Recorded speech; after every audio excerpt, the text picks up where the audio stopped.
بسم اللہ الرحمن الرحیم۔ Light school Gulberg P F Badaber campus کی طرف سے آن لائن کلاسز میں خوش آمدید۔ جماعت چہارم میں آپ کی معلمہ نتاشا۔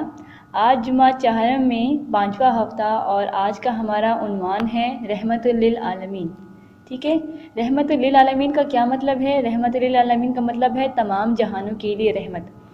سب سے پہلے ہم بات کریں گے کہ اس لیسن پلان کا سینڈ کرنے کا ہمارا مقصد کیا ہے۔ لیسن پلان سینڈ کرنے کا ہمارا مقصد یہ ہوتا ہے کہ اس لیسن پلان میں آپ کو ہر ایک چیز بتائی جاتی ہے، کتاب نمبر، صفحہ، ہر ایک چیز کے بارے میں بتایا جاتا ہے۔ ایون کہ یہاں پہ مشکل الفاظ، وہ الفاظ جو آپ کے لیے نیو ہوتے ہیں، جو آپ پہلی بار پڑھتے ہیں، ان کی میننگز بھی آپ کو بتائے جاتے ہیں۔ اس سبق کے پڑھنے کا مقصد یہ ہے کہ اگر اس سبق کو طلباء اگر غور سے پڑھیں تو وہ اس قابل ہو جائیں گے کہ وہ اس سبق کے کویشچن آنسر کے نشانات خود سے یا اس سبق کے کویشچن آنسر خود سے کر سکیں گے۔ اب بات کرتے ہیں کہ رحمت للعالمین کا مطلب کیا ہے۔ ہمارے پیارے نبی حضرت محمد صلی اللہ علیہ وسلم اللہ کے محبوب دنیا میں کیا تشریف لائے کہ رحمت للعالمین کہلائے۔ ٹھیک ہے، حضرت محمد صلی اللہ علیہ وسلم کو رحمت للعالمین کہہ کر پکارا گیا ہے۔ جہاں اللہ تعالیٰ نے اپنے آپ کو رب العالمین، تمام جہانوں کا رب کا تعارف کروایا ہے، وہاں محمد صلی اللہ علیہ وسلم کو رحمت للعالمین کے لقب سے نوازا ہے۔ یعنی اللہ تعالیٰ تمام عالموں کا مالک اور مختار پانے والا ہے، اور اس نے عالموں کے لیے رحمت کا اہتمام بھی اپنے آخری نبی کی صورت میں کر دیا ہے۔ یعنی کہ اللہ تعالیٰ نے فرمایا ہے کہ اگر میں تمام عالموں کا رب ہوں تو میرا پیارا محبوب کیا ہے؟ میرے پیارے محبوب رب العالمین ہے۔ کیا ہے؟ رب العالمین۔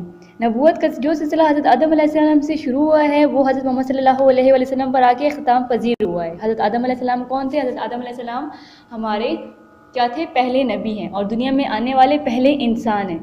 صحیح ہے، تو اللہ تعالیٰ نے ان کو پہلا نبی مقرر کیا اور اس طرح نبوت کا سلسلہ چلتا رہا۔ حضرت آدم علیہ السلام کے بعد حضرت نوح علیہ السلام، حضرت ادریس علیہ السلام، حضرت یوسف علیہ السلام، حضرت عیسیٰ علیہ السلام، ہر قسم کے، ہر طرح کے نبی آئے۔ ہر نبی کو مختلف قسم کی قوموں کے لیے منتخب کیا گیا کہ آپ نے اس قوم میں جا کے یا اس قوم میں یا ان لوگوں میں جا کر اسلام کی تبلیغ دینی ہے۔ لیکن حضرت محمد صلی اللہ علیہ وسلم وہ پہلے نبی ہیں جن کی تبلیغ پوری دنیا کے لیے تھی، جنہوں نے پوری دنیا میں اسلام پھیلایا تھا۔ اب آتے ہیں سبق کی طرف۔ کتاب اردو میں آج سبق ہے ہمارا رحمت للعالمین۔ پہلے ہم نئے الفاظ پڑھیں گے کہ اس سبق میں ہم نئے الفاظ کون کون سے پڑھ رہے ہیں۔ امتیازات، میرے ساتھ ساتھ آپ نے ریپیٹ کرنا ہے۔ امتیازات، مساوات، حیوانات، لہو لہان، آداب، شفاعت کرنا، ربوبیت اور فیض پانا۔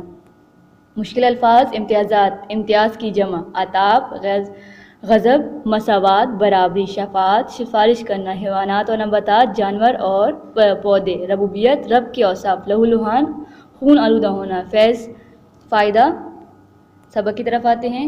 حضرت محمد صلی اللہ علیہ وسلم سے پہلے تمام پیغمبر کسی خاص قوم اور بستی کے لیے تشریف لائے، لیکن رسول اللہ صلی اللہ علیہ وسلم کو قیامت تک تمام ادوار مخلوقات کے لیے رحمت بنا کر بھیجا گیا۔ ابھی میں نے آپ کو بتایا تھا کہ پہلے زمانے کے نبی کسی نہ کسی قوم کے لیے آتے تھے، لیکن حضور صلی اللہ علیہ وسلم کی تبلیغ پورے عالم کے لیے تھی۔ آپ صلی اللہ علیہ وسلم کی رحمت اور شفقت ہر خاص اور عام اپنے بیگانے کے لیے تھی۔ دور جہالت میں اونچ نیچ کا اس قدر رواج تھا کہ بعض لوگوں کو خدائی کا درجہ دیا جاتا تھا، جبکہ بعضوں کے ساتھ حیوانات سے برتر سلوک کیا جاتا تھا۔ مطلب پہلے زمانے میں یہ ہوتا تھا کہ امیر کے ساتھ بات کرتے تھے اور غریب کو غریب کے ساتھ تعلق ہوتا تھا، امیر غریب کے ساتھ تعلق نہیں رکھتا تھا۔ لیکن آپ صلی اللہ علیہ وسلم نے ان امتیازات کو ختم کر کے مساوات قائم کر دی، اور اپنی رحمت کی چادر تلے آپ صلی اللہ علیہ وسلم نے امیر غریب، مرد عورت، مسلمان کا فرق ختم کر دیا۔ ایک مرتبہ آپ تبلیغ کے سلسلے میں اسلام کے لیے طائف گئے، وہاں کے لوگوں نے آپ پر اتنے پتھر برسائے کہ آپ لہو لہان ہو گئے۔ ٹھیک ہے، فرشتہ جبرائیل آپ صلی اللہ علیہ وسلم کی خدمت میں حاضر ہوا، عرض کیا کہ اس بستی پر پہاڑ الٹ دیا جائے، لیکن آپ صلی اللہ علیہ وسلم نے اس حالت میں بھی کیا کیا؟ آپ صلی اللہ علیہ وسلم نے اس حالت میں بھی ان کے دعا کی اور فرمایا کہ مجھے امید ہے ان کی قوم میں سے کوئی ایسا خدا کا پرستار، مطلب خدا کی عبادت کرنے والا پیدا ہوگا۔ حضرت صلی اللہ علیہ وسلم نے غلاموں پر خصوصیت کے ساتھ شفاعت فرمائی۔ آپ صلی اللہ علیہ وسلم فرمایا کرتے تھے کہ یہ تمہارے بھائی ہیں، جو خود کھاتے ہو ان کو کھلاؤ اور جو خود پہنتے ہو ان کو پہناؤ۔ ٹھیک ہے، حضرت صلی اللہ علیہ وسلم نے کہا ہے کہ غلاموں کے ساتھ بھی برابر کا سلوک کرنا چاہیے۔ اگر وہ آپ کے غلام ہیں، غلام کسے کہتے ہیں؟ جو آپ کے گھر میں کام کرنے والے ہوتے ہیں۔ ٹھیک ہے، پہلے زمانے میں ان کو غلام کہا جاتا تھا، لیکن آج کل کے زمانے میں ان کو سرونٹ وغیرہ کہتے ہیں۔ تو حضور صلی اللہ علیہ وسلم نے کہا ہے کہ غلاموں کے ساتھ بھی برابری کا سلوک کرو۔ آپ صلی اللہ علیہ وسلم کے حصے میں جو بھی غلام آتے آپ کو ہمیشہ آزاد فرما دیتے، مطلب حضور صلی اللہ علیہ وسلم نے کبھی بھی کسی غلام سے کوئی خدمت نہیں لی، وہ اپنا کام خود کرتے تھے۔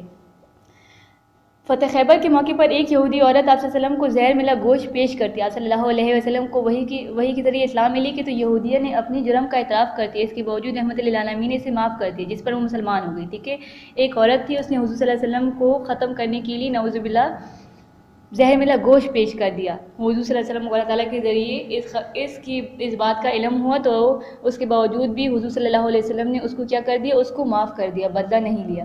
فتح مکہ کے موقع پر صحن کعبہ میں قریش مکہ کا اجتماع تھا، مطلب بہت زیادہ لوگ جمع تھے، یہ لوگ سر جھکائے اپنے انجام کے بارے میں سوچ رہے تھے۔ یہ وہی لوگ تھے جو آپ صلی اللہ علیہ وسلم آپ صلی اللہ علیہ وسلم کو جان سے مارنے کے منصوبے بنا رہے تھے، اور بہت سے مسلمانوں کو بھی شہید کر دیا تھا۔ آپ صلی اللہ علیہ وسلم مسلمانوں کو اتنی اذیتیں پہنچائیں کہ انہیں مکہ مکرمہ سے مدینہ منورہ ہجرت کرنی پڑی، لیکن آپ صلی اللہ علیہ وسلم نے مخاطب کر کے فرمایا، آج کے دن تم پر کچھ گرفت نہیں، کوئی عتاب نہیں، غصہ نہیں، غضب نہیں، اللہ تم کو بخش دیا، وہ سب مہربانوں میں سے مہربان ہے۔ مطلب رسول اللہ صلی اللہ علیہ وسلم نے فرما دیا تھا، رسول اللہ صلی اللہ علیہ وسلم 10 سال بعد مکہ دوبارہ فتح کرنے آئے، ٹھیک ہے۔ تو سب لوگ پریشان تھے، سب کافر پریشان تھے کہ ہم نے حضور صلی اللہ علیہ وسلم اور مسلمانوں کے ساتھ جو ظلم کیا ہے، اس کے بدلے حضور صلی اللہ علیہ وسلم ہو سکتا ہے ہمیں قتل کر دے یا مکہ سے نکال دیں یا عرب سے نکال دیں، لیکن حضور صلی اللہ علیہ وسلم نے کیا کر دیا، حضور صلی اللہ علیہ وسلم نے سب کو معاف کر دیا، اور یہ سن کر سب لوگ کیا ہو گئے، مسلمان ہو گئے تھے۔ کیونکہ ان کو اپنے ظلم یاد آ رہے تھے۔ حضرت ابو سفیان کا غزوہ بدر سے فتح مکہ تک تمام لڑائیوں میں ہاتھ تھا۔ حضرت ابو سفیان کیا تھے؟ حضرت ابو سفیان حضور صلی اللہ علیہ وسلم کی دشمن تھے، لیکن فتح مکہ کے بعد یہ بھی کیا کر دیا، انہوں نے بھی اسلام قبول کر لیا۔ ان کی وجہ سے مسلمانوں کو خاصا نقصان برداشت کرنا پڑا۔ آپ صلی اللہ علیہ وسلم نے نہ صرف انہیں معاف کیا بلکہ فرمایا، ابو سفیان کے گھر میں داخل ہو جاؤ اور امن میں ہو۔ آپ صلی اللہ علیہ وسلم اپنے چچا حضرت حمزہ کی قاتل وحشی کو بھی معاف فرما دیا، اور صرف اتنا فرمایا، میرے سامنے نہ آیا کر، تمہیں دیکھ کر مجھے میرے چچا کی یاد آتی ہے، مطلب اپنے عزیز چچا، ٹھیک ہے، ان کے قاتل کو بھی معاف فرما دیا تھا۔ اتنا حضور صلی اللہ علیہ وسلم اتنے رحم کرنے والے تھے کہ وہ اپنے دشمن سے بھی بدلہ نہیں لیتے تھے۔ حضرت محمد صلی اللہ علیہ وسلم نہ صرف اس دنیا کے لیے رحمت بن کر آئے بلکہ آخرت میں بھی اپنی امت کی شفاعت کریں گے۔ اللہ پاک نے قرآن مجید میں اپنی صفات رب العالمین، ابھی ہم نے پڑھا ہے کہ رب العالمین تمام جہانوں کا رب، اور حضور صلی اللہ علیہ وسلم کی صفات رحمت للعالمین بیان فرمائی ہے۔ اس سے معلوم ہوتا ہے کہ جس طرح مخلوقات پر خداوندی کی ربوبیت عام ہے، اس طرح اس کے آخر نبی کی رحمت اور کرم بھی ساری مخلوقات کے لیے کیا ہے، عام ہے، ٹھیک ہے۔ اللہ تعالیٰ رب العالمین ہے تو حضرت محمد صلی اللہ علیہ وسلم رحمت للعالمین ہے۔ آپ صلی اللہ ارشاد باری تعالیٰ ہے مطلب اللہ تعالیٰ کا ارشاد ہے، اور ہم نے آپ کو تمام جہانوں کے لیے رحمت بنا کر بھیجا، گویا آپ کی نبوت اس دنیا میں آمد ہی آمد دراصل اس دنیا والوں کے لیے رحمت ہے، اور اس خزانہ رحمت سے دوست، دشمن، کافر، مسلمان، ہر قسم کے لوگ کیا حاصل کر سکتے ہیں، فیض حاصل کر سکتے ہیں۔ فیض کسے کہتے ہیں؟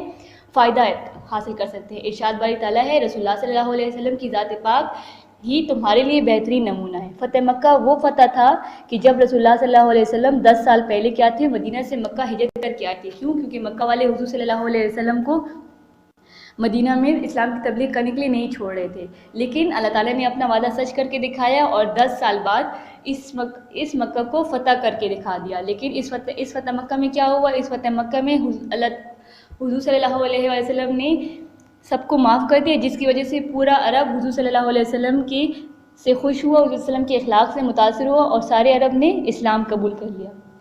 ہوپ آپ کو اس فتح مکہ اور رحمت للعالمین حضرت محمد صلی اللہ علیہ وسلم کے بارے میں خوب جانکاری مل گئی ہوگی۔ اب اس کے کویشچن آنسر اور خالی جگہ پر آپ نے بک میں، کاپی میں نیٹ اور لائن اور ڈیٹ کا اندراج ضرور کرنا ہے۔ تب تک کے لیے اپنا بہت زیادہ خیال رکھیے گا، شکریہ۔